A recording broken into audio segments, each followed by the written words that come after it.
Bit more mass of the effect. Mass of the effect. Mass of the effect. Mass of the effect. Not mass effect. What am I saying? What am I saying?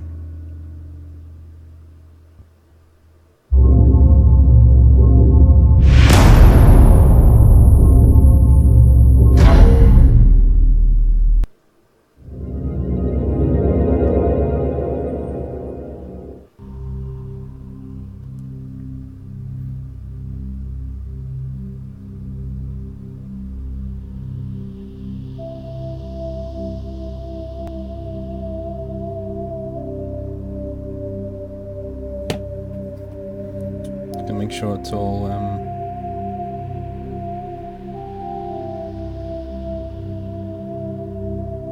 there we go.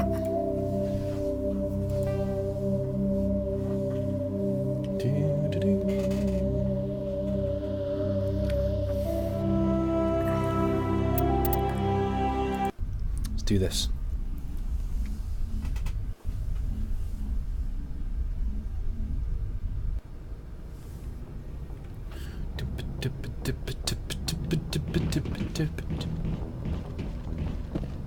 I think we've done most of our missions, actually.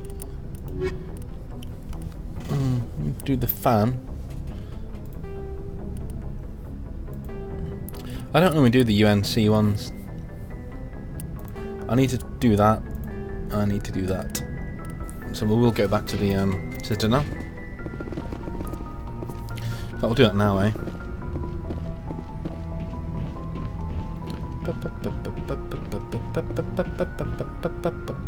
Good timing, Commander. We got a transmission coming in from the Citadel. Top priority clearance. Is it the Ambassador? It's not his signature. I think it's from the Council. I'll patch it through the comm room. Okay.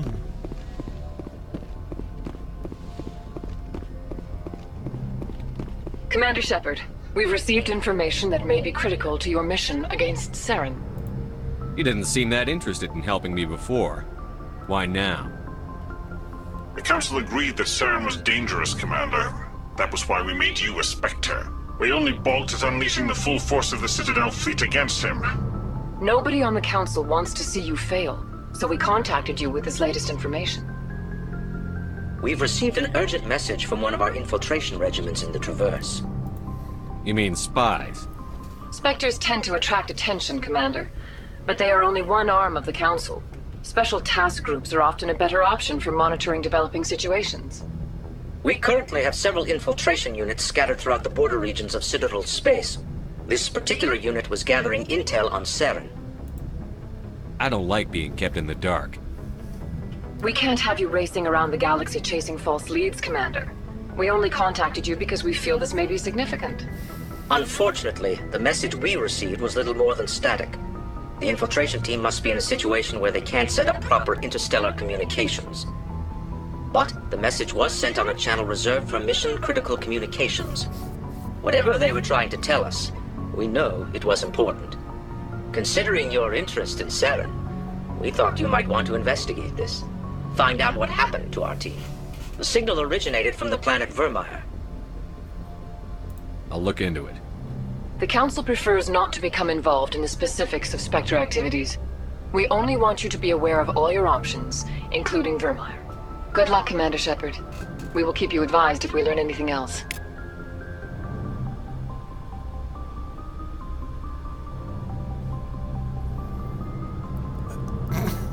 Sorry, I just...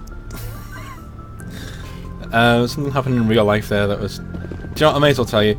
I'm signed up to this dating site, and I shouldn't really be on it, but, you know, it is what it is. I'm single, I can do what I want. And somebody sent me a message saying hi there, and I'm quite comfortable that this is like a fake account that they're using. But I typed in, instead of typing HI, as in hi, back, because I can't really be bothered because I'm streaming, I put HO. So he just said, hi there, and I just went, ho. Presley, get the fuck down, dude. I'm not even joking. Just... Yes, Commander? Oh, you're down. Good. Carry on, Presley. Yes, sir. Yeah, just stay where you are. Stop being a fucking weirdo.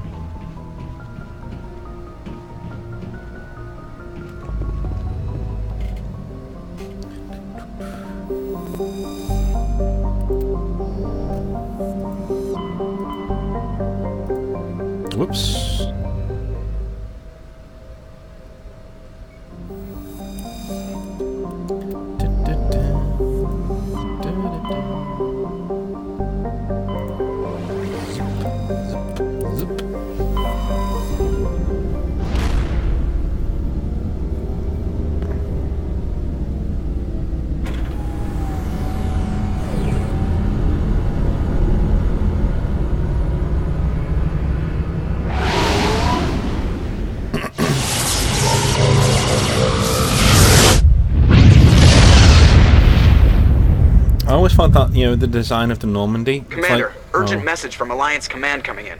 I'll patch it through. Shepard, this is Admiral Hackett from Alliance Command. We've got a situation here, and you're the only one that can handle it. What do you need, Admiral? There's an Alliance training ground where we test weapons and technology in live fire simulations. One of the VIs we use to simulate enemy tactics in the drills is no longer responding to our override commands. It's gone rogue. Are you telling me this computer is thinking on its own? We're not stupid, Shepard. This is a virtual intelligence, not a true AI. It's not self-aware, and it can't access any external systems. We didn't do anything illegal here. Virtual intelligence support is critical to our military success. VIs process thousands of status reports and react in nanoseconds. No human can do that. We need you to fight your way through the training ground of the VI core and manually disable it. Okay. Can't you disable it remotely? Our fail-safes aren't responding. The VI operates on a closed network.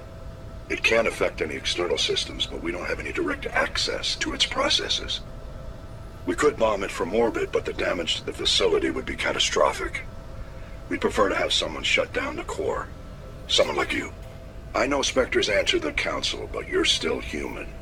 You're still part of the Alliance military, and right now we need you. The VI controls all the facility's weapons, drones, and automated defenses. You're the only one that can pull this off, Shepard. Good luck. Well, I think you'll find him in transit right now, so get fucked. I will do that though, because it's very important for later games.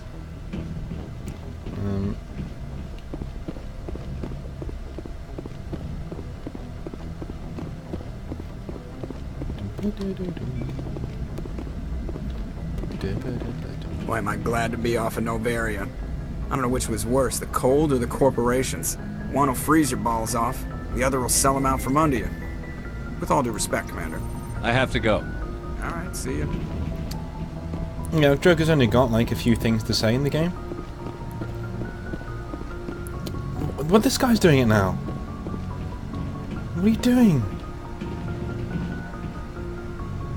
There are no buttons up there, for fuck's sake. Can't get the staff these days.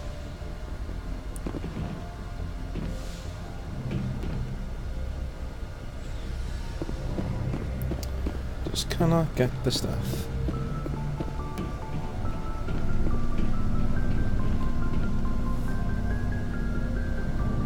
Hello. Anything you need, Commander? God, you are boring. You're so boring. My teeth are hurting. Literally, you're that boring. Just trying to get a sense of where the crew's at. Thoughts? Well, they know about the stonewalling you've had from the Council. And what do they think? They're on your side. They're pissed about the resistance we're getting, especially from our side. I'll have a better handle on all of it when my head stops hurting. Another L2 flare-up. Ever thought about going back under the knife? Maybe get an upgrade? No thanks, Commander. One slip and you can't remember your own name. The L2s spike higher anyway. My abilities would drop with paying free L3s. It'd be a cold day before I turn myself over to a Canadic subsidiary. You distrust them that much? You know the records about the biotic trading out on Jump Zero? They're all classified, because the Alliance made mistakes. After first contact, Canadics was set up to track Element Zero exposures and develop implants for humans. Once we had an embassy on the Citadel, Canadics could bring in experts instead of taking it slow. Is there some reason we couldn't learn it on our own? They didn't know where to start. Hell, it took a couple of years to even link biotics and EZO. Forget trying to get the kids to move stuff. They had trouble just helping them not break their own limbs. And their choice of teachers didn't help much. The only experts would have to be aliens. Dead on. Turians, actually. That's why Canadics kept it a secret. They were afraid of what people back home would think, asking the Turians for help when we just fought a war with them. The Asari would have been more acceptable than the Turians. Yes, but the company didn't go through the Citadel. It would have made Earth look weak, so they discreetly hired some Turian mercenaries. Get your knuckles rapped a few times, Lieutenant? Yeah, you could say that. Our instructor was a Turian by the name of Commander Vernus. A real hard-ass. He basically had a free pass to break us if it would turn out a decent biotic. Kind of spiraled from there, Commander. Sounds like a classic drill instructor to me. The ones at the Macapa boot camp were brutal. Vernus didn't just push us because it was effective training. He liked it. Anyway, this is ancient stuff. I walked it off a long time ago. I should get back to my duties, Commander. We're here to make history, not rehash it. What's your opinion on the last mission? Killing Saren's, what was Benezia anyway? Second in command? Advisor? Anyway, it should set him back a bit. I'm sure Dr. Tassoni's hurting though. Poor kid. Having to kill her own mom. Any opinion on the Rachni? Off the record, if we had the option, I'd as soon have left it to the Council. We weren't out here during the Rachni War. I'm not sure we have any business getting involved. We'll talk another time, Lieutenant. Commander? God, you're fucking boring. They could have done so much with his character, but he's just terrible. He's just fucking terrible. Let's go see Liara anyway.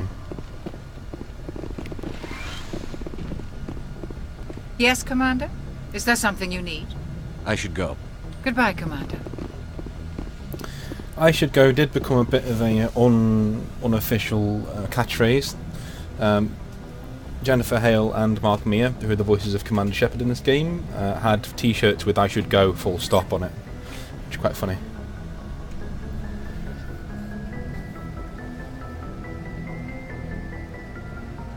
If you are here to talk about Benezia's death, you need not bother. She brought it upon herself. Don't pretend it doesn't bother you. She was your mother. She was. But she was not. I prefer to remember Benezia as she used to be, before she was corrupted by Sovereign's power.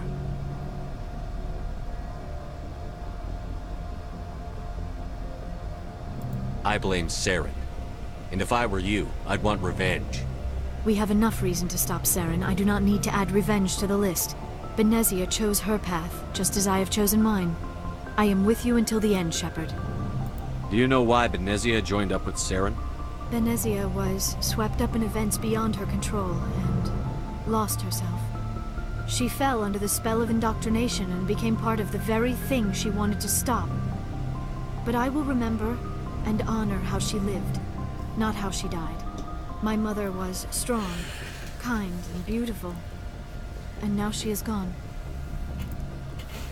Are you going to be okay? You are kind to ask, Shepard. I do miss her, and I grieve for what happened to her. But I will not let my grief interfere with what we are trying to accomplish. I'd like to know more about the Asari. We were the first species to discover the Citadel. We were instrumental in forming the Council, and we always strive to be the voice of peaceful cooperation in galactic disputes. My people believe we are all part of a single galactic community. Each species contributes something to the greater whole. Although we seek to understand other species, it seems few of them seek to understand us. The galaxy is filled with rumors and misinformation about my people. Like what? Most of the inaccuracies are centered around our mating rituals. My species is monogendered. Male and female have no real meaning for us. We still require a partner to reproduce. This second parent, however, may be of any species and any gender.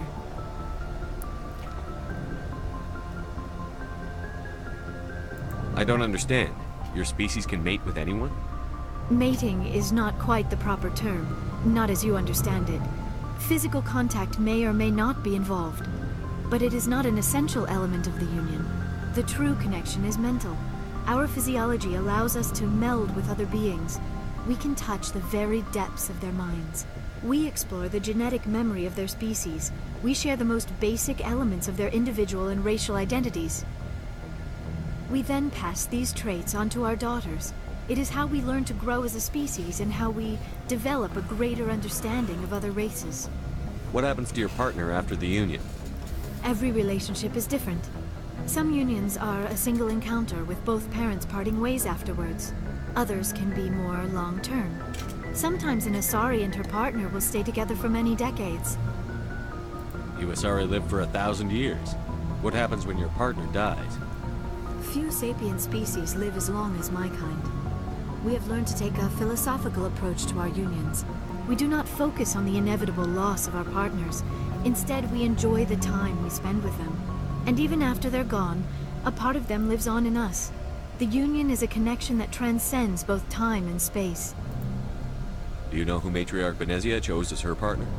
She rarely spoke of her partner. Though I know my father, if you want to use that term, was another Asari.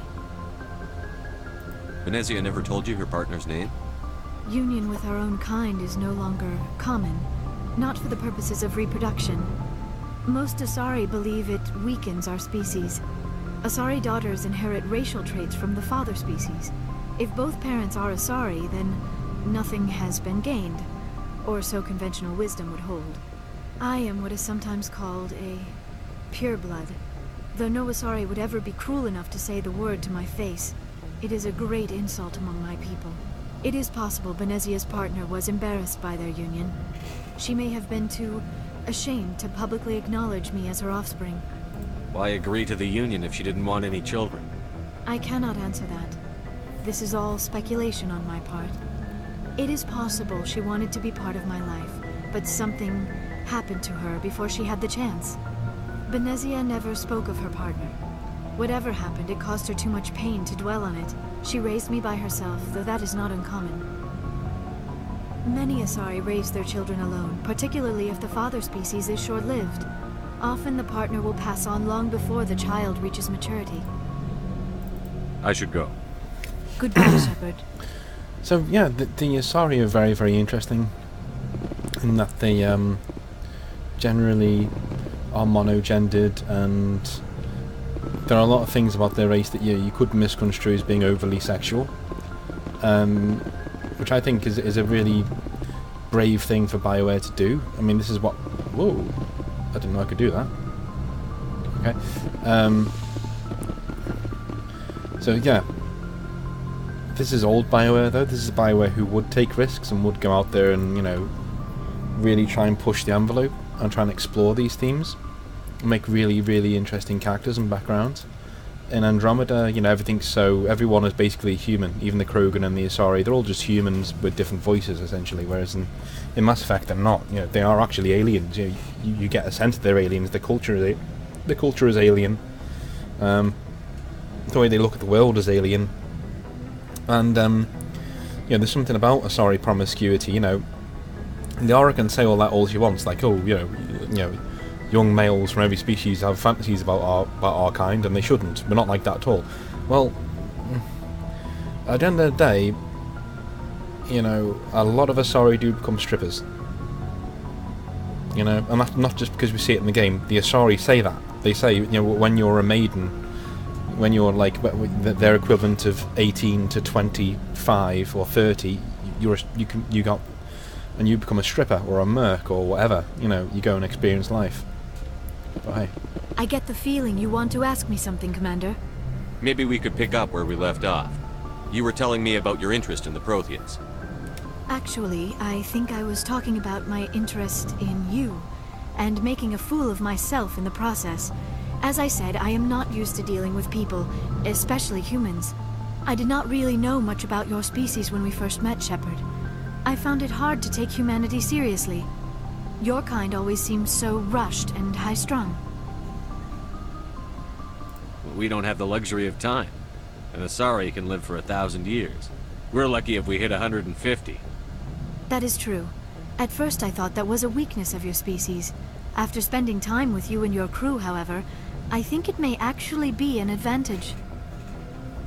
You humans are creatures of action. You pursue your goals with an almost indomitable determination. It is an admirable trait, but also an intimidating one. You're scared of us? Unfortunately, the rest of the galaxy sees humanity as something of a bully. You run over anyone in your path to get what you want. It is up to people like you to change their minds, Shepard. I don't care what the rest of the galaxy thinks about us. But you should. The Council made you a Spectre because of what they saw in you. You are special, Commander. You represent the best of what humanity can offer. I looked into your history. I know what you did on Torfin. I cannot even imagine how horrible that must have been, but you did what had to be done. You didn't need to go behind my back. I would have told you whatever you wanted to know. I apologize, Commander. After our last conversation, I was afraid I would say something stupid again. I wanted to know more about you. To understand what made you into the man you are. There is something compelling about you, Shepard. Are you sure you're interested in me? Or is it my visions of the Protheans? I admit, your connection to the Protheans had something to do with my initial interest, but it has grown beyond that. You intrigue me, Shepard, but I was not sure if it was appropriate to act on my feelings. I thought there might already be a relationship between you and Chief Williams.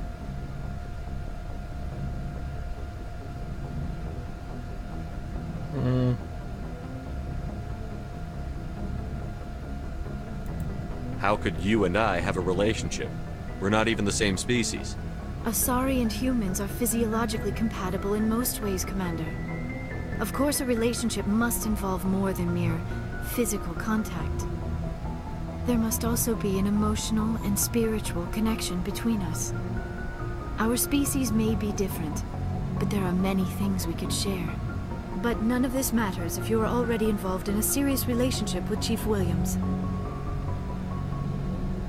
Williams and I are just friends, nothing more. My mistake, then. I am not as adept at understanding human relationships as I thought. But what about us, Shepard? Is there a mutual attraction, or was I wrong about that too? No, you were right. There is something between us. I knew it, and I knew you felt it too. But does this not seem rather strange? Why do I feel so close to you? We have only known each other a short time. We are from two different species. We have almost nothing in common. This makes no sense. These things never make sense. They just happen, and we get swept up in the storm. You make it sound so chaotic, so dangerous. A little danger makes things exciting. This is all a bit overwhelming. I am not used to this. You. I need some time. Take all the time you need, Liara. I'll be here. Thank you, Shepard. Let's just talk about something else for now. I should go. Goodbye, Shepard. So, yeah, I made the decision to go with Liara in this one, mainly because it just makes sense. You know, Shepard's still, at this time, in the military, so fraternization rules, things like that. You know, she's not in the military, and you know he can do what he wants essentially with her. It's not a big deal. Guess he finds her attractive as well. Suppose there's that.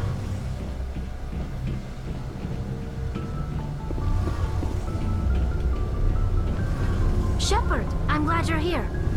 Good to see you smiling again, so to speak. I'm sleeping much better now. I guess I'm getting used to how quiet your ship is. I still think a lot about my pilgrimage, though. I know Theron's our top priority, but with all the worlds we go to, I was hoping to find something to bring back to the flotilla. What are you hoping to find? Usually, people bring back something like a derelict ship we can use for salvage. But I need something bigger. There's a lot expected of me. What's so special about you? It's my father. He's the senior member of the Admiralty Board. He's one of only 5 people who can overrule the decisions of the Conclave for the good of the migrant fleet. My father is responsible for the lives of 17 million people. Our entire race is in his hands, and I'm his only child. So are you some kind of heir to the Quarian throne or something? No, it doesn't work that way.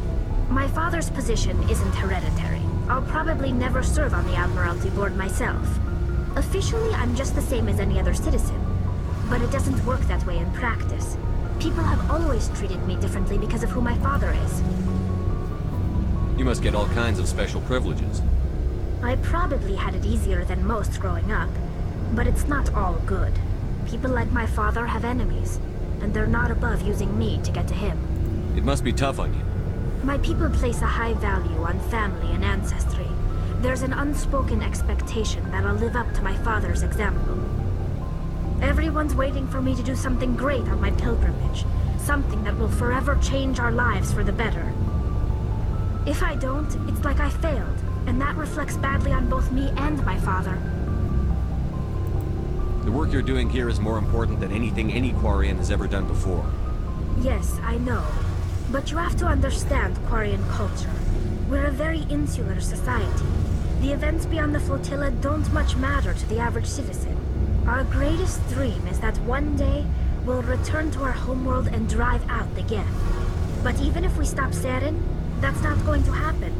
There's still millions of Geth behind the veil. Until they're gone, our exile will continue. What would you need to bring back to make everyone happy? Something that would help us better understand the Geth. They've changed significantly since the exile. They've continued to evolve. We've done our best to study them, but it's not easy.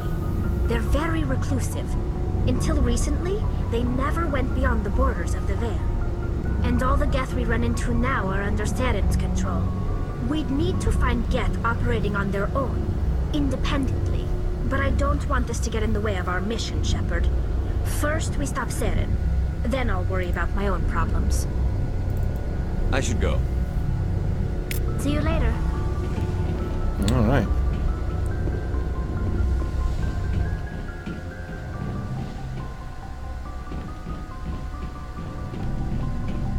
Commander, good to see you.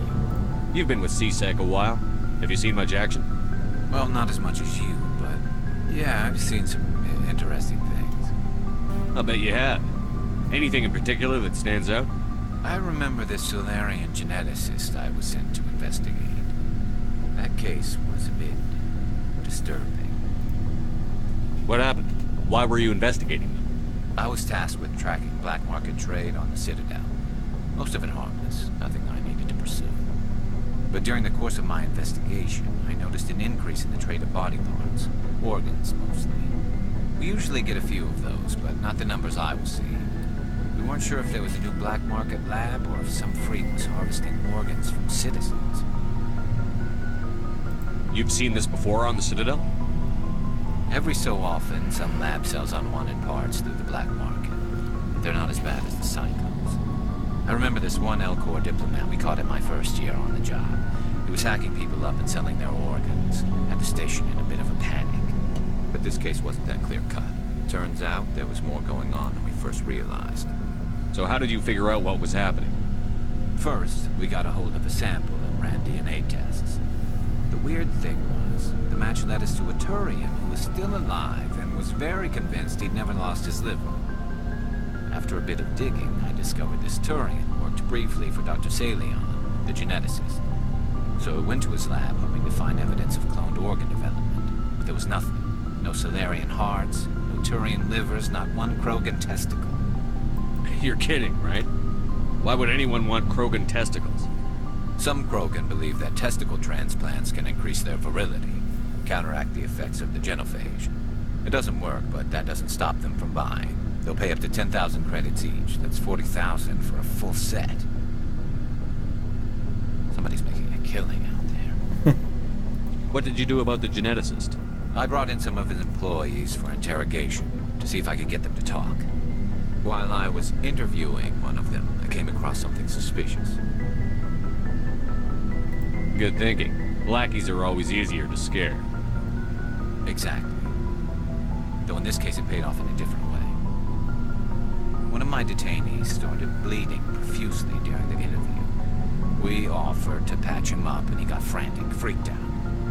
I ordered a full exam to find out what was going on. Our medics found incisions all over his body, some of them fresh.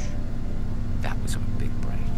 These people weren't just Dr. Salion's employees. They were test tubes, walking, living test tubes. So he was growing spare parts in his own employees. Exactly. He cloned their organs right inside their own bodies. Then he harvested them and sold them off. Most of the victims were poor. He'd pay them each a small percentage of the sales, but only if the organs were good. Sometimes an organ wouldn't grow properly, so he'd just leave it in them. Most of them were a mess, but only on the inside, hidden so nobody could see it. I hope he got what he deserved. That's the worst part. We never caught him. Why not? What the hell happened? He ran, blew his lab, grabbed some of his employees, and headed for the nearest space dock. By the time I found out, his ship was already leaving. He threatened to kill his hostages if we tried to stop him. But you went after him anyway, right? I ordered Citadel Defense to shoot him down, but CSEC headquarters countermanded my order. They were worried about the hostages, worried about civilian casualties if the ship was destroyed so close to the Citadel. I told them those hostages were dead anyway. We just used them to make more organs. They wouldn't listen. No wonder you hated it there. Those idiots just let him fly away. Yes, they did. I went to Patton and told him what I thought of him and his policies. He said if I didn't like it, I could quit. Well, I almost did. All they had to do was disable that ship, stop him from running. Maybe the hostages die, maybe they don't, but at least we stopped the bastard responsible for it all. A few casualties is a small price to pay to stop someone like that. Yeah, exactly. I mean, those hostages might be wishing they'd died by now anyway. Just wish I could have stopped him. That's all. Do you have any idea what happened to Dr. Salion? I sent out feelers from time to time, hoping to find something. I thought I'd found him a while back. He changed ships and changed his name to Dr. Hart, his idea of a joke, I guess. I told the military, but they weren't convinced it was him. I got the transponder frequency for his new ship, but I just can't get anyone to check it out. I'll check out the coordinates when I get a chance. I was hoping you'd say that. But Commander, take me with you when you go. If it's Salion, I'm gonna be there when you find him. Cool. What do you want, Shepard? Why did you become a mercenary? Lots of reasons. Such as? Such as, I needed to get out of our system. I needed to eat. I needed to survive. Why not stay and help your people? I tried to help. That's why I had to leave. What happened? I was betrayed. I was head of a small tribe. We were trying to restore order after the war, but the other tribes were against us. They followed Jared, one of the few warlords who survived the war with the Turians. But he was old, and so were his ideas. He wanted to continue the war. He wanted us to fight. Turians, Solarians, each other. It didn't matter who, as long as we were fighting. What did you want? I just wanted Jared to shut up, to stop his ranting. I wanted him to stop leading the tribes astray. But he couldn't understand how much things had changed. We didn't have the numbers to go to war. Even if we did, the genophage made sure we couldn't replenish our numbers fast enough. I told them all to forget about war. We needed to focus on breeding, at least for one generation. And for a while, we were getting through. Some of the tribes started coming around. I take it the warlord didn't appreciate that. No, he didn't. He arranged a crush with the tribes. A meeting on neutral ground. He wanted to talk. We met at the Hollows, near the graves of our ancestors. The skulls of our dead laid bare to remind us where we come from, and where we all go. It's as sacred as any Krogan place can be. Violence is forbidden. It sounds like a trap to me. You must have suspected as much. I did. But when your father invites you to a crush, well, there are some laws that even we hold sacred. Jared was your father? He was. Until that day. We talked, but we didn't get anywhere. When it was clear that I wouldn't join him, he gave the signal. His men leapt from the graves of our ancestors like Krogan undead. The few that were loyal to me died quickly. I escaped with my life, but not before I sank my dagger deep into my father's chest. That is why I left, and that's why I'll never go back. You must have family other than your father. Don't you miss them? You trying to make me cry, Shepard? I've got some unfinished business with my family, but that's all. What kind of business? Before I left, I made an oath to my father's father. I swore to recover my family's battle armor. It was taken from him after the uprising. What's so important about this armor? It's a relic. Useless, really. But it was worn by 5 generations of my family before the war. It's rightfully mine. Originally, it was taken by the Turian military. We weren't allowed armor or weapons after the war. Now, it's in the hands of Ton Actus, a Turian scum who collects relics from the war. He's made millions selling Krogan artifacts that were stolen from my people. He's got several bases where he stores his goods, all fortified and guarded. I just don't know which base has my family's armor. Just tell me where to start looking. I'll upload the data to your nav system. But Commander, I want to be there when you find him. So long, Rex. Shepard. Yeah. Oh, before I go, you said you're serving with Commander Shepard now? We saw him on the news here. He's cute. Later, sis. Tell me you didn't hear that. Afraid I did. Shoot me now. One of my sisters. That's Sarah, the youngest. Surprised to see you here, sir. Thought you'd be chatting up, what's her name? T'Soni? Liara, why would you think that? Scuttlebutt says you got a bit of a thing for her. I could understand why. The crew's off limits with the regs against fraternization. And at least she looks like a woman. You think I'm interested in Liara because she's the only one I'm allowed to date? So you are interested in her. Of course, it could be politics. Alien diplomat's daughter, us under orders to make nice with the bug-eyed monsters. What's up? You didn't come by to eavesdrop on family mail. Your family seems to be important to you. Yeah, we've always been close. Me and my sisters especially. With Dad on duty so much, I had to help Mom raise them. Yes, charming. Did your father serve with the fleet? Yeah, took any crap posting he could get that offered space time. You know what? He worked his ass off trying to get recognized, but he never made it above serviceman 3rd class. He was real proud when I met Chief. First thing he did was salute.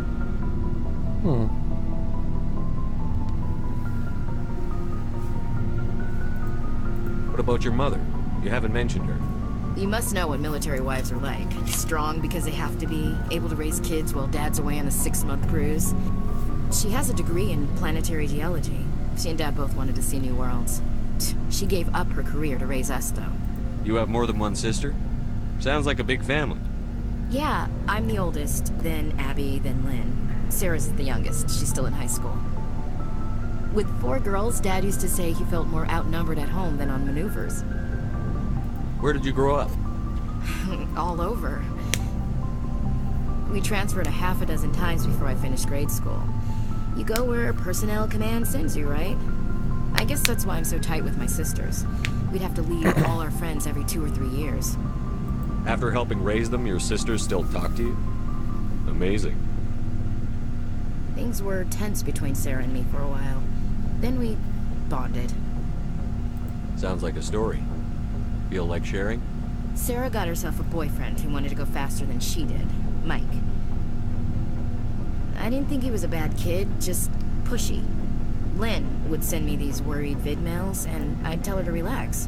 Where were you when this was going on? I was on active duty. Sarah's graduating high school this year. This was only a couple of years back. They were on Amaterasu. At the time, I was assigned to Chernobog. Same cluster, but a dozen LY away. Close enough to talk regularly, too far to make it back in an emergency. I couldn't afford a fast packet flight. The male pursues the female. That's their nature.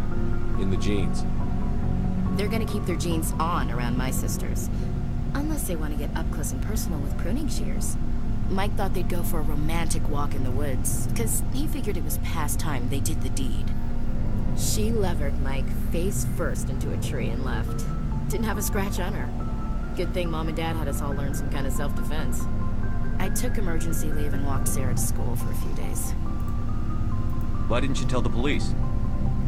She said it wouldn't solve the real problem, and she and Mike would both become household names. It was a small colony. I said it was her call to make, that we should let her do it her way. Mom was pretty pissed about that. You said all of your sisters learned self-defense? Lynn did pistol practice, but didn't like it. She's kinda nervous. Sarah took Aikido. Abby decided to learn the sword. She always was a little weird. Likes big skirts and tops you have to tie her into. They do great things to her figure, though. So, what did you learn? One of Dad's friends taught me Marine hand to hand.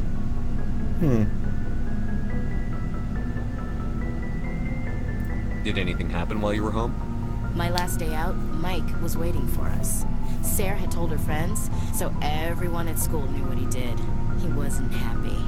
I wanted to snap him in half, but Sarah gave me this look, this let me handle it, I need to do this alone look. She kept her cool, God bless her, as he screamed in her face. She just let him vent. Then he tried to punch her. I swear, she just flowed around him. Next thing I knew, he's face down on the sidewalk, and there's blood everywhere. She cracked him in the face. Good. When he swung, she wasn't there anymore, and he fell. She helped him stop the bleeding and had me call an ambulance. She told the paramedics he fell. Before they took him to the hospital, Mike touched Sarah's arm. I thought he was gonna end up on the ground again. But he hung his head, whispered, "I'm sorry," and started crying. And she hugged him. The Williams women are a decisive bunch, Commander. We do things when we're ready. Not before, not after. Where was your father during this? Wasn't your family stationed near him? Dad always wanted to serve in space, but he wanted us to have real ground under our feet. He'd say, space is beautiful, but you can't raise a family there. I cannot rest from travel. I will drink life to the lees. All times I've enjoyed greatly, have suffered greatly, both with those that loved me and alone. For always roaming with a hungry heart, much have I seen and known, cities of men and manners, climates, councils, governments. I never thought I'd hear you reciting poetry. Just because I can drill you between the eyes at 100 meters doesn't mean I can't like sensitive stuff. Just don't spread it around. Ulysses was my dad's favorite poem. Every time he shipped out, he recorded me reading it. He had a dozen versions when he retired. Does he still like it? I sure hope so. I read it to his grave every time I go home. Dad passed on a few years back. He's probably still watching, though. So behave.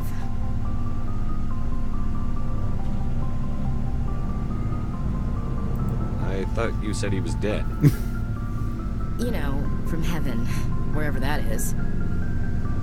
That's not a problem with you, is it? That I believe in God? Everyone has the right to believe what they want. Says so in the Alliance Charter. Only with fancier words. I'm glad you're open-minded about it. I've met a few people who are really weirded out by my faith. Because I work in space, I can't believe in a higher power? Jeez. Hello, have you people looked out the window? How can you look at this galaxy and not believe in something? I should get back to my duties. Didn't mean to take up so much of your time. What's your opinion on the last mission? You mean the Rachni, right? They were dangerous, Skipper. They proved that 2,000 years ago. I think it was a mistake to let them go. But that wasn't my call to make. It was yours. You know, you really should talk to T'Soni about her mom. She has to be hurting. Just saying, Skipper. We'll talk later, Williams. Looking forward to it, Skipper. So that story there, I mean, like for me, the way she describes it is that her sister, somebody came on, her sister's boyfriend came on to her, basically, you know, her sister, his girlfriend, and she said no, and he got a bit pushy, so she like smacked him in the face and walked away. And that should be the end of it, you know what I mean? Like he's gonna feel bad enough, and if he doesn't, then yeah, you should fucking tell somebody about it. But then his sister goes and tells everybody at school what the fuck happened. So now his rep's ruined. Everyone thinks he's some sort of weirdo. Everyone's gonna be, how embarrassing is that? And so I think he has a point of like saying, what the fuck, you know what I mean? Like, yeah, I may have acted like a dick, but like, well, it doesn't give you like leave to ruin my fucking school life. But then again, you don't know the ins and outs. I mean, for all we know, he could have like been bragging about sleeping with her or something when he didn't, or something like that. So I don't know. But from what he described, it seems pretty harsh what happened to him. But I guess you can see certain elements within BioWare's writing staff, even in stories like that. Unfortunately.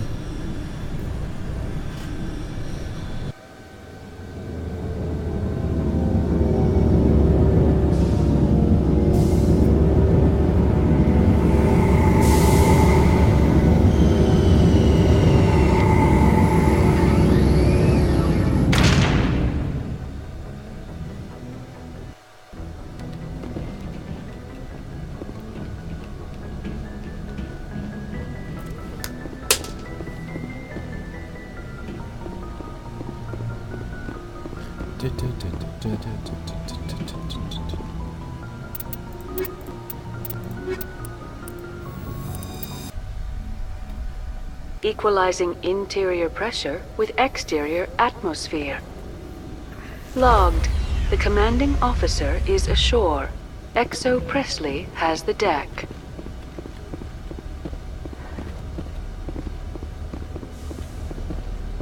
Oh, this game is bugging out.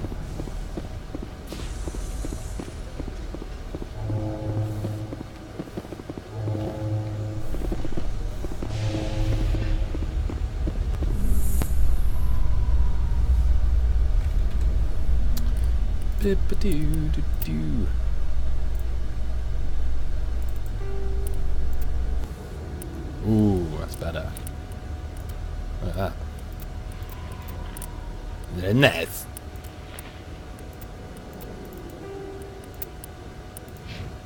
Isn't that? In entertainment news, Francis Kitt has announced plans to direct Hamlet with Elcor cast members. The production will open dramatic theater to the Elcor with a Hamlet who uses Elcor body language and pheromones. Kitt claims that he's also excited by giving a human audience the chance to judge Hamlet by his deeds and not his emotions. Elcor Hamlet happens in Mass Effect 2. You actually hear it being recited on an advert. It's quite funny.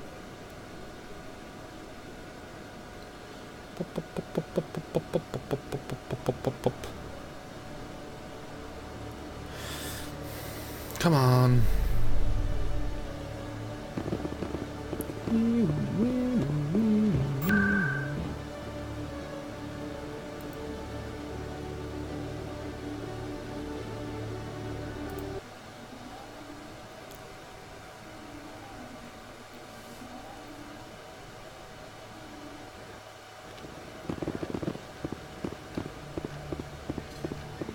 Commander, I've been waiting for you to get back. I've got an idea, and I wanted to run it by you. I've got a lot going on right now, but I can spare a moment. Great! This'll just take a minute. With so many human colonies being attacked, I'm not sure that one Spectre is enough. What if you signed me on as another Spectre? Conrad, I haven't been shot in the head nearly enough times to make that seem like a good idea. Joke if you want, but there were people who didn't believe in you, and you worked out, right? I read about what you did on Torfan. I'm not afraid to do whatever it takes to get the job done. Conrad, you have no idea what it takes to get the job done. What? No, please, please don't hurt me. Why are you doing this? This is how a gun in your face feels. It happens to me every day. You can't handle this. I thought you were a hero. Heroes don't do things like this. I wish I'd never met you.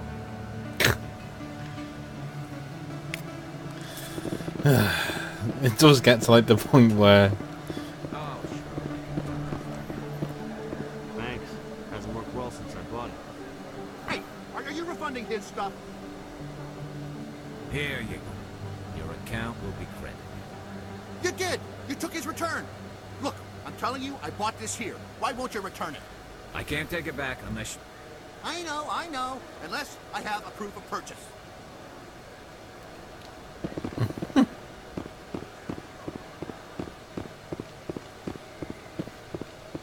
Conrad does come back in Mass Effect 2 and 3. I think he can die in 2.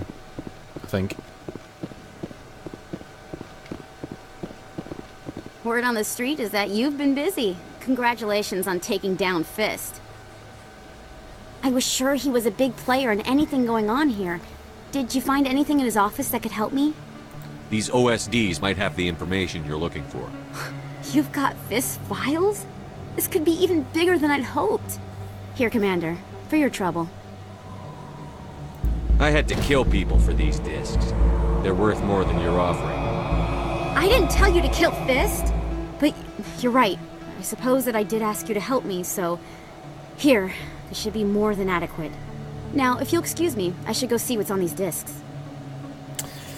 That's the last time I see Emily Wong. The next time you hear from her, she actually dies in Mass Effect 3 when the Reapers come. She's like trying to get messages off world to the Alliance and from Earth, and dies. Unfortunately. Okay, let's head back to CSEC. That's all we came to do, really. We're gonna go get Rex's stuff. And we're going to go do Garrus's mission as well.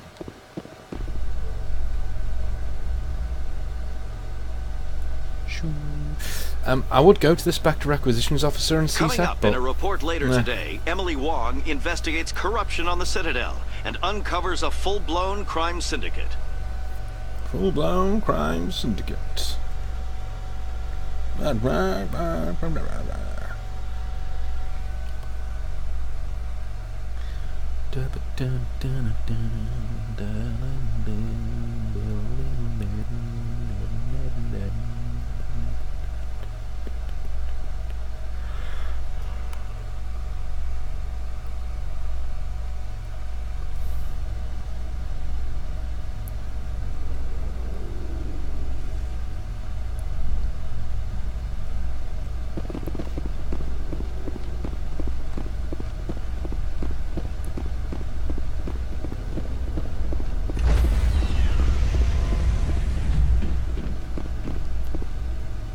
Stand by, shore party.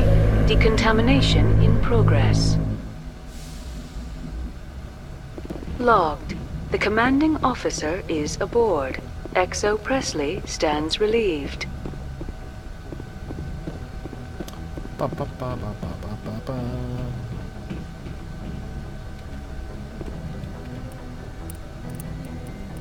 Okay. Rex's armor. And the Argos Row cluster, okay.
Message coming in.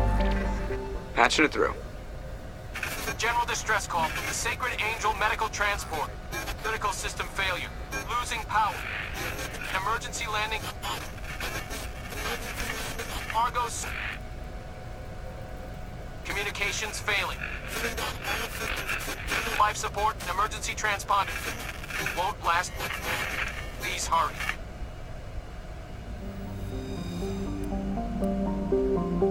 Guess we can check it out.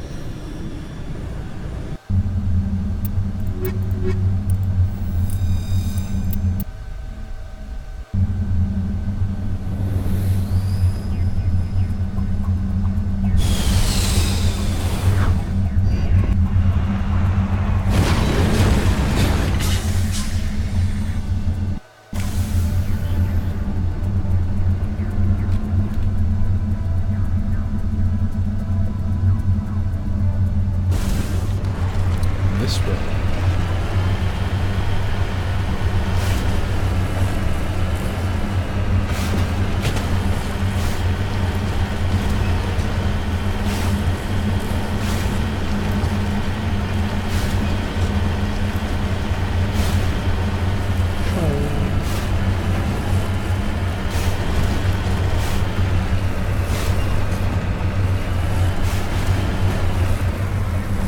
There's the wreckage. The signal must be coming from there. Careful, Shepard. I've got a bad feeling about this. Yeah, there's a trap!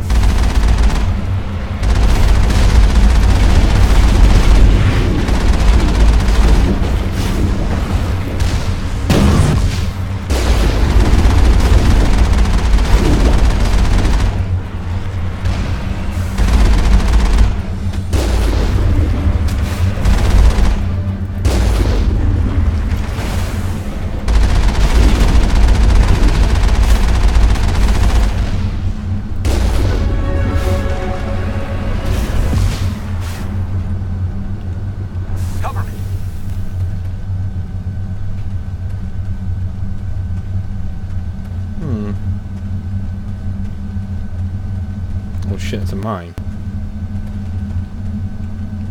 Okay, screw it then, let's go.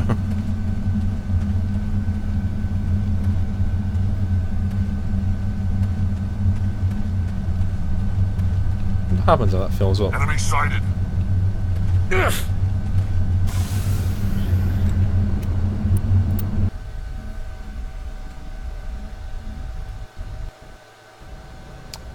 Okay. Needn't have bothered going there.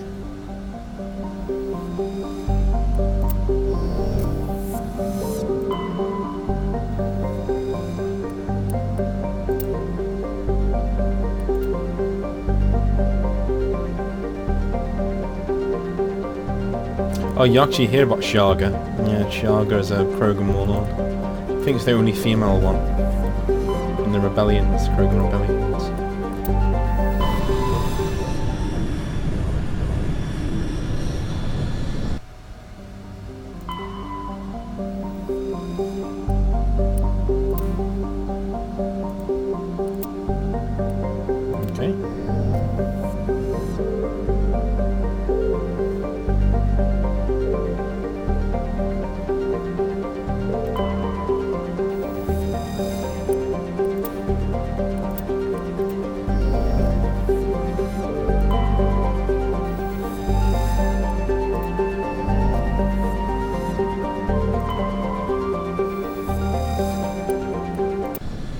I think this is the one.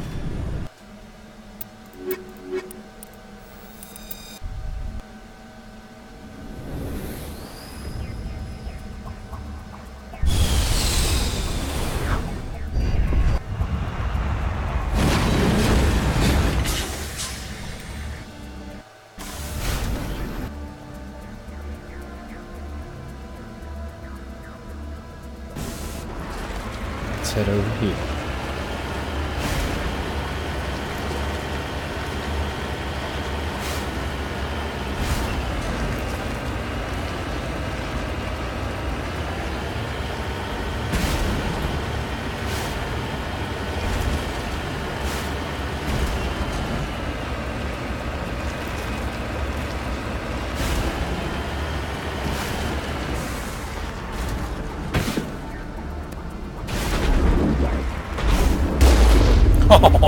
3 in 1. Sounds like them apples, son.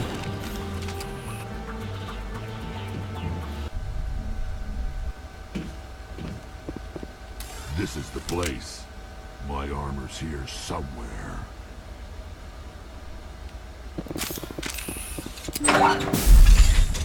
And then behold, it's the same place we've been to 90 times in different worlds. I smell trouble!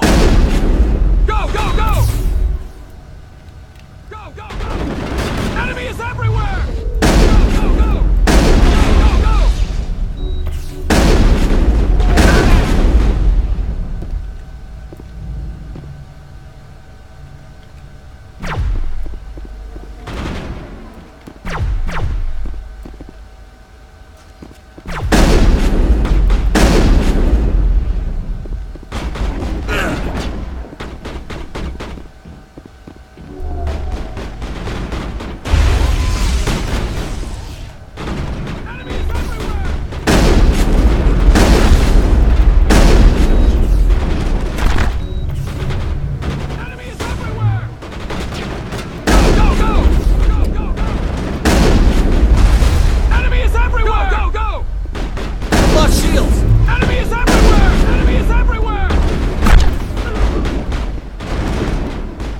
They all say the same thing.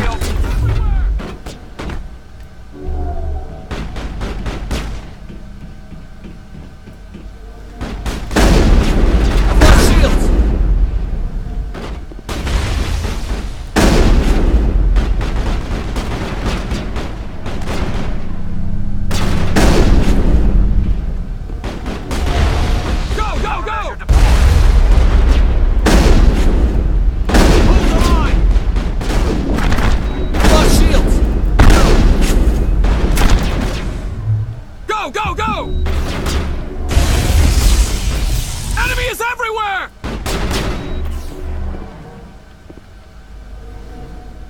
Enemy is everywhere! How is he?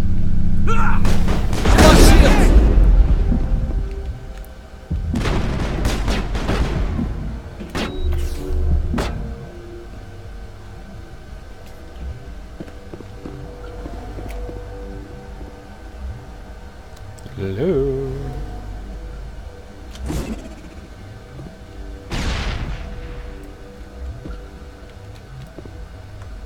Hold the line! Oh, shit.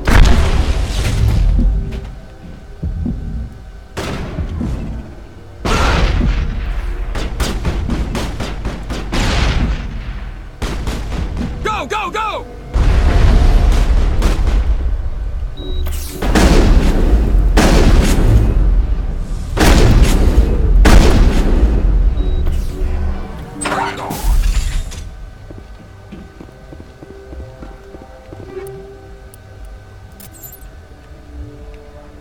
Area secured. Better be upstairs, not here.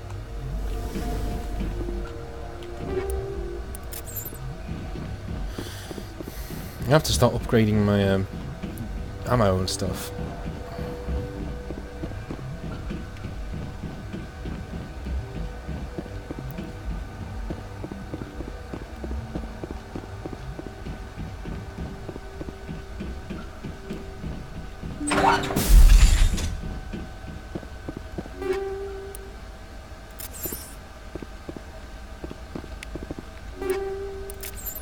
Nice.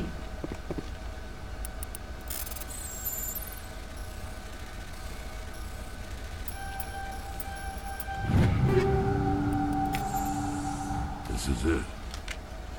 I can't believe my ancestors ever wore this piece of crap, but at least I've got it back.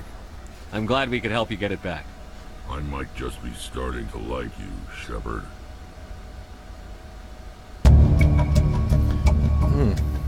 Rex touches his grandfather's armour. His expression?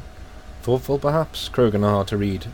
Then he shakes off his bemusement and grips his gun with renewed purpose. Time to move on. Okay.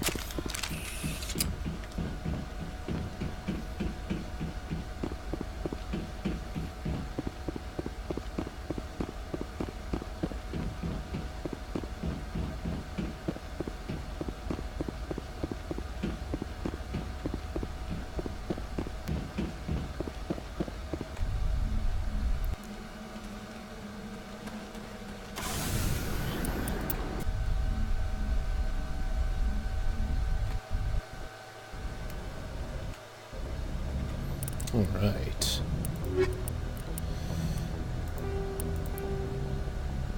Dr. Salion. He's in the Kelper Verge, in the Herschel system in the Kelper Verge. Let's go there.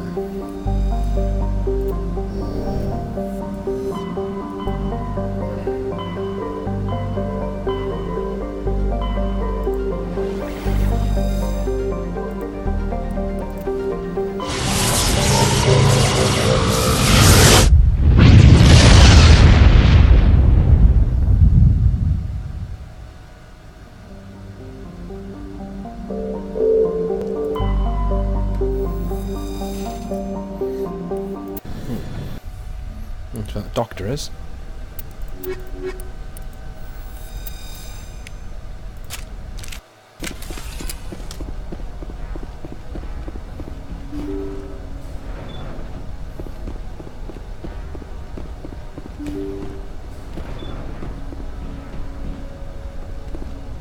Hostile spotted.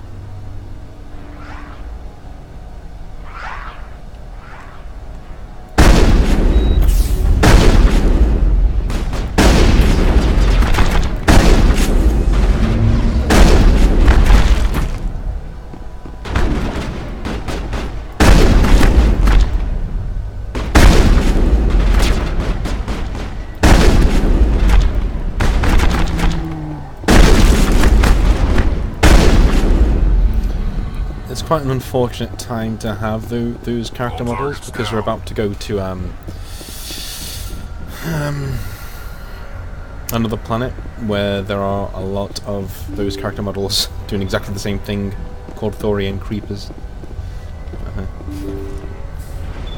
Thank you. Thank you for saving me from those things. Commander, that's him. That's Dr. Salion. What? My name is Hart. Dr. Hart. Please, get me out of here. Are you sure it's him? Positive. There's no escape this time, Doctor. I'd harvest your organs first, but we don't have the time. You're crazy. He's crazy! Please, don't let him do this to me. Put him out of his misery so we can get going. Gladly. Your days of butchering are over, Doctor. No! Please! Please! Over there! That's satisfying. Good. Remember that feeling. That's how it should be. I will, Commander. Well, I guess we're done here.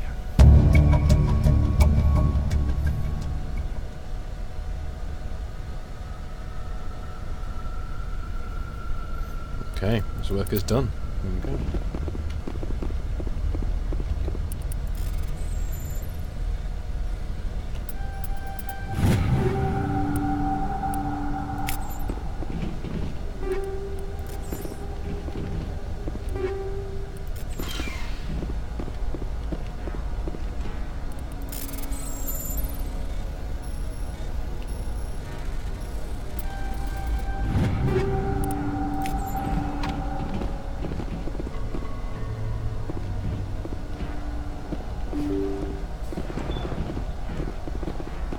Okay.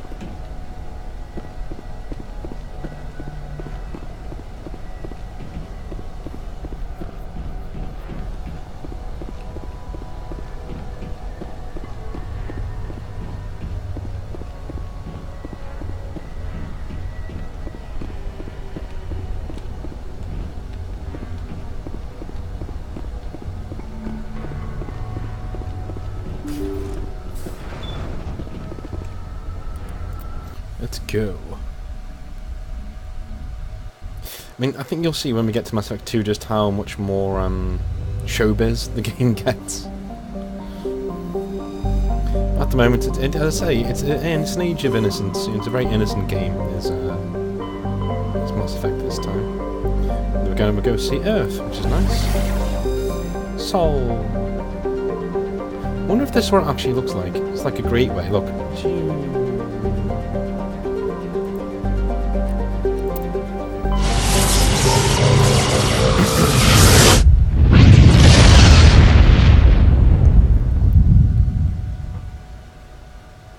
There you go. This will be very familiar to a lot of people. Mercury.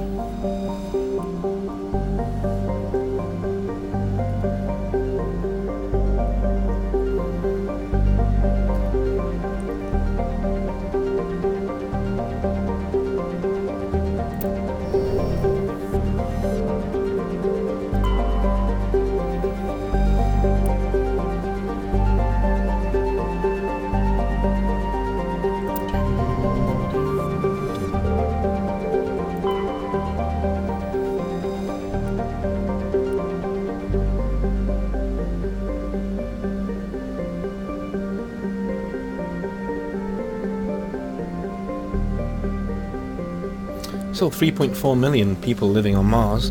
It's pretty cool.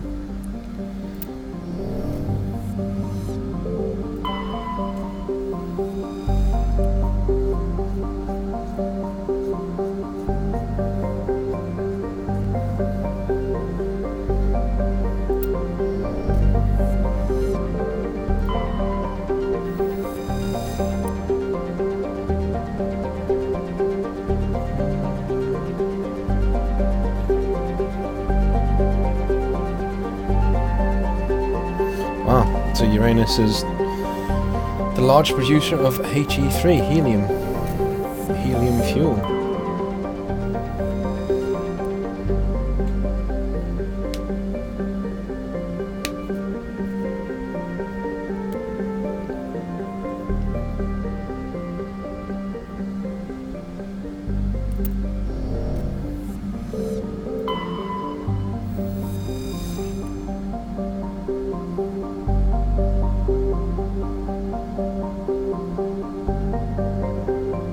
Similar to Warhammer 40,000.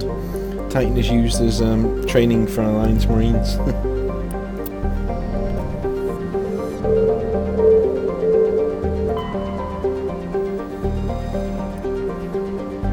And that's the scene you see at the start of Mass Effect. I think that's Canada, actually. And BioWare's in Canada, so there you go.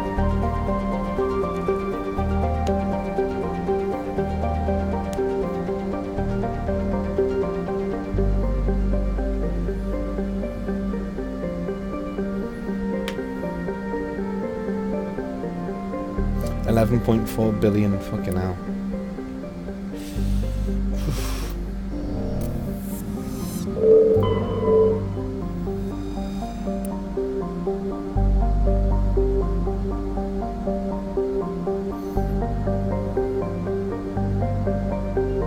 $4.1 million people live on the moon. Amazing, isn't it? Take you, and we'll take you. Yeah.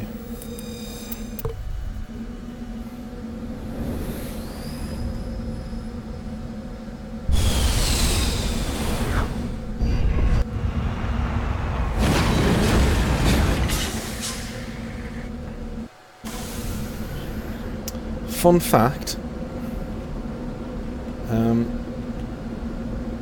that is actually wrong. The Earth doesn't look like that from here. From the moon, the Earth does not look like that. It's been switched around. The Americas are at the front, I think. Yeah, Earth does not look like that normally. There it is. Must be really humbling to see it from like this orbit. It's this blue orb with a bit of green on it, you know? Mental.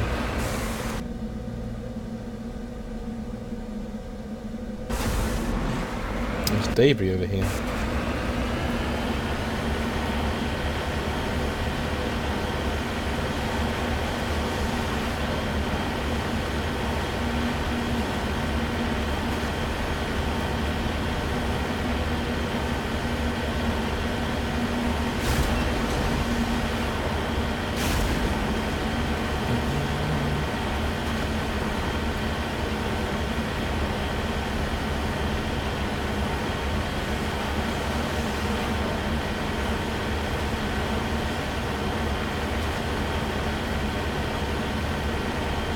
There it is.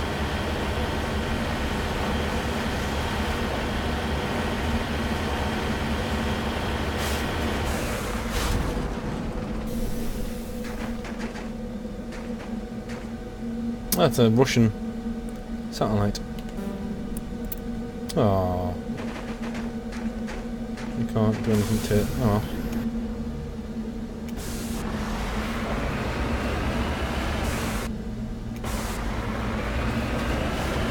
I like how they keep the music toned down.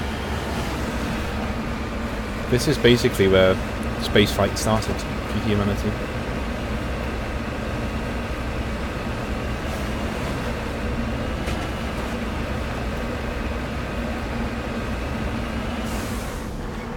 I always found it really freaky that the moon has a dark side. But you just, you know, it's just pitch black.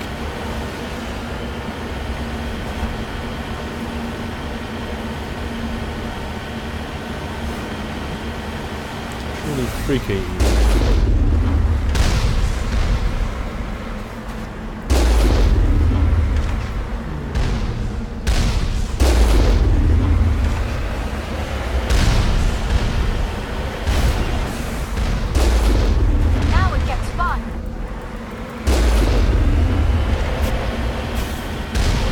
Oh, I jumped over the rocket. Come on. I'm glad I recorded that. What a guy.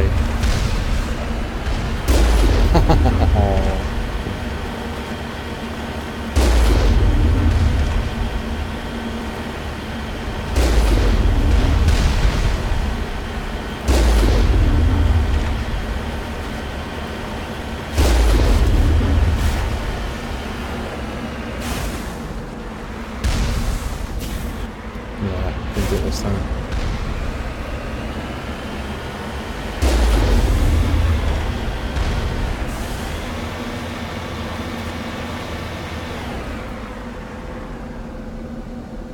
There's the old sun.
Going to switch a few things out, I think.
Okay. All clear.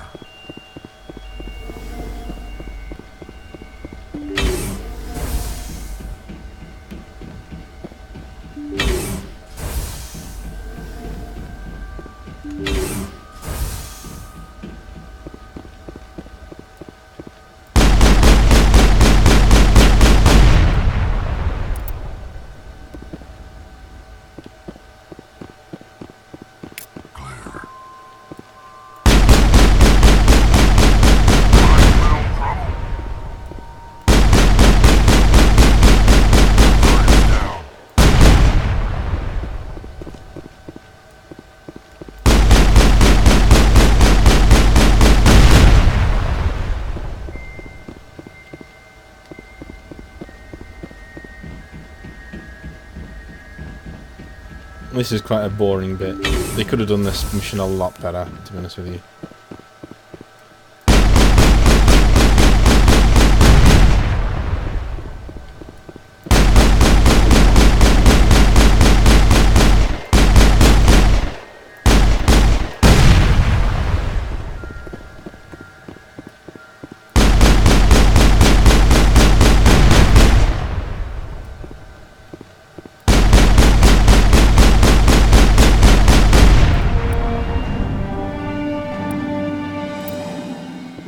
First of 3. You've got to do this another 3 times, unfortunately. Very annoying, but I have some stuff to say about it once we're finished. It's a very important mission, even though it's very boring and it's very random. It's very important going forward.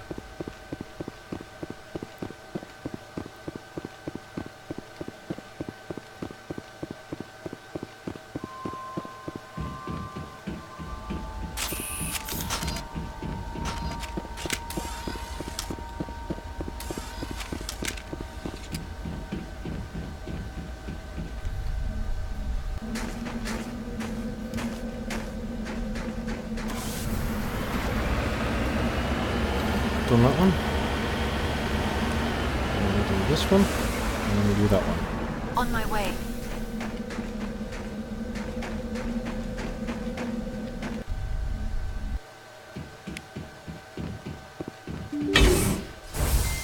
Clear.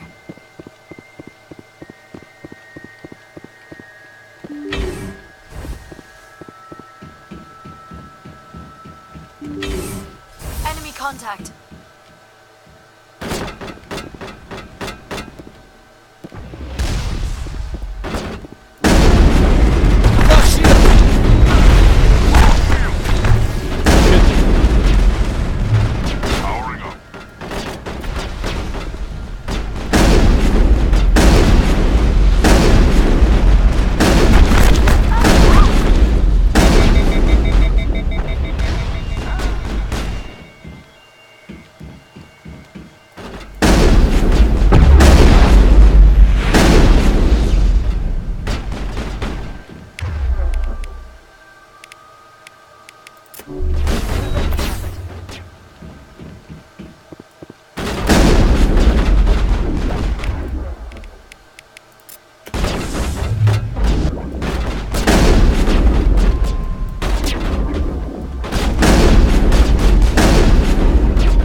Okay. It's over now.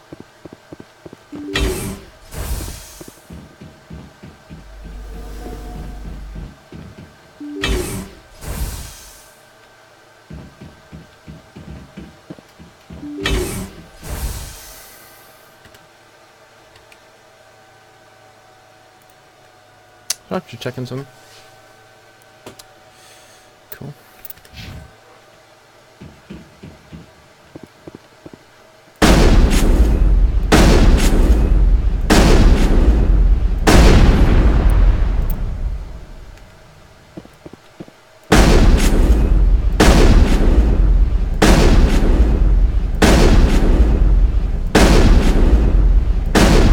Oh God.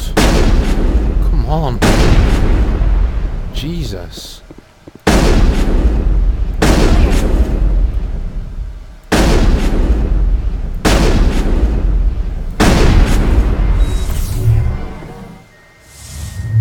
Charging up.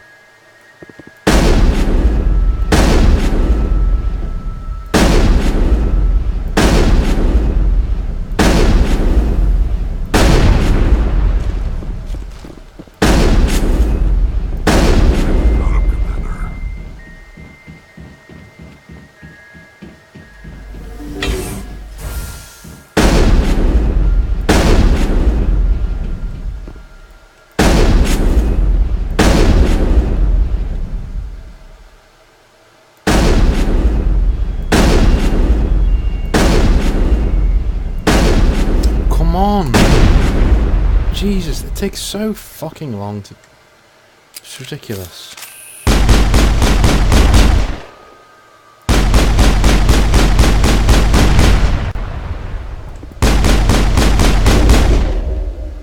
Negative contact, Shepard.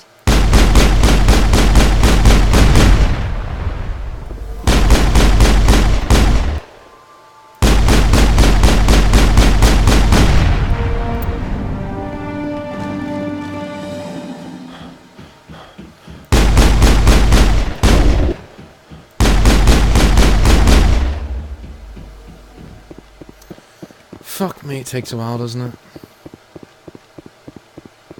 One last one to go.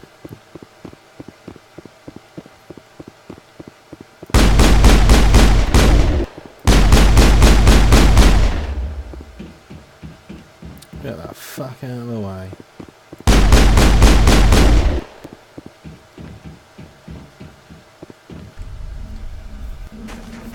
Okay.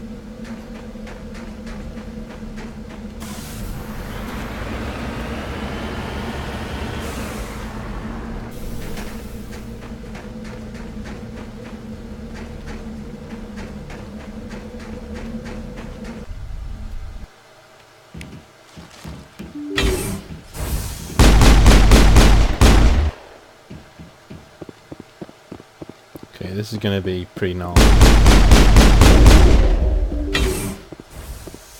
I think.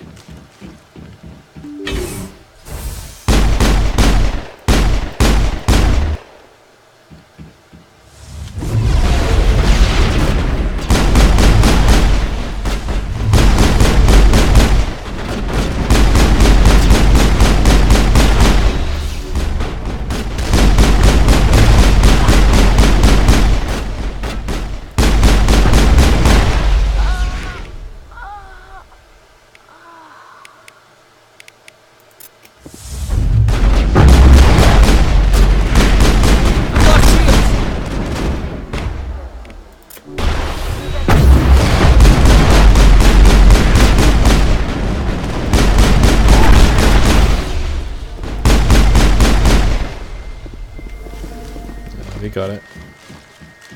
All targets eliminated. Whew.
Additional drones in here.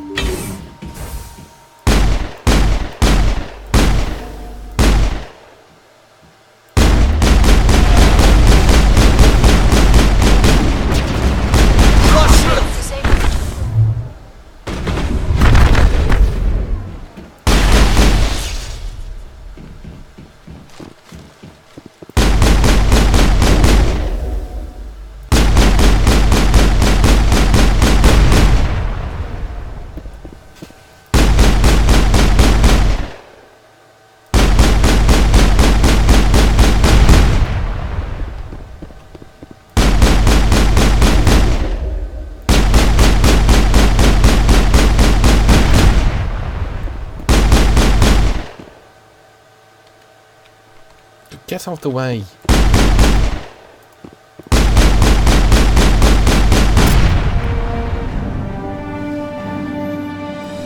A burst of white noise over all frequencies nearly deafens you. Your hard suit's heads-up display interprets into a series of zeros and ones. They repeat again and again, blanketing all frequencies, until the lights in the final VI cluster flicker and die. Specialization class achieved.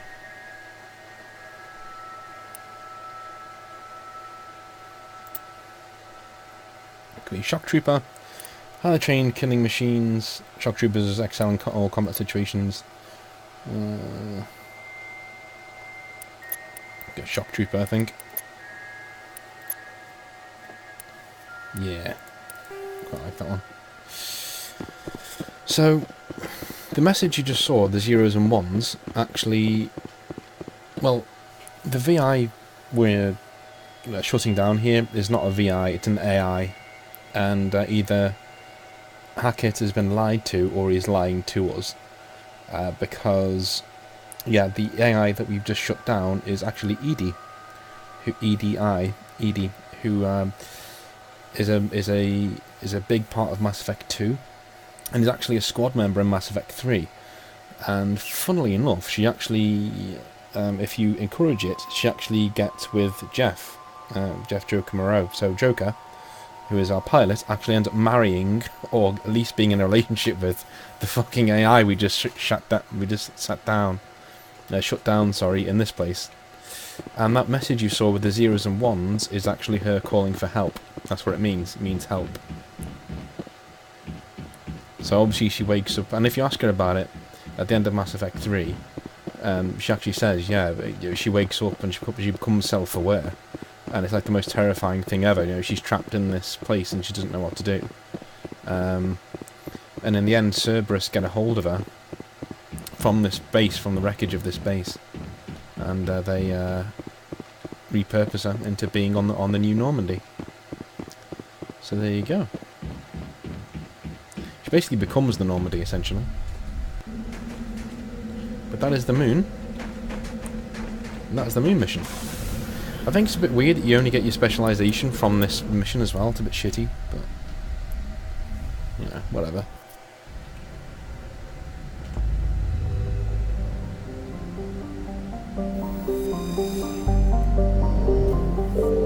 Right, I think that will do us for now.